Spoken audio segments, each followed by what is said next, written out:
నీవు జాగ్రత్త పడు.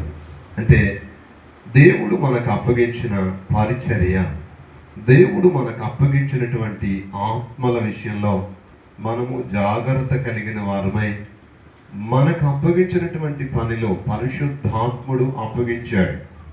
సంఘము దేవునిది. ఆయన స్వరక్తమిచ్చిన సంపాదించినటువంటి సంఘాన్ని మనము కాస్తూ ఉన్నటువంటి కాపరులం.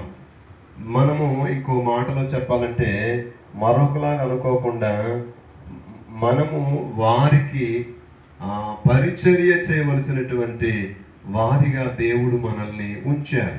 కాబట్టి దేని మీద మనల్ని ఉంచారో ఆ పరిచర్య విషయంలో మనము జాగ్రత్త కలిగి ఉండాలి.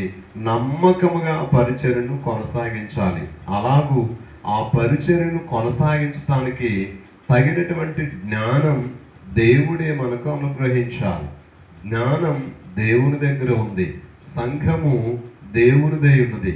కాబట్టి మనము ఆయన దగ్గర నుండి జ్ఞానం పొందుకుని ఆ సంఘము కాయుటకు తగినటువంటి వారిగా మనము సిద్ధపడి అనేకులను సిద్ధపరుస్తూ మనమందరము దేవుని రాజ్యము కట్టే పనిలో పాలభాగస్తులుగా ఉందాం. ప్రభు ఈ మాటలు మన కొరకు దీవించును.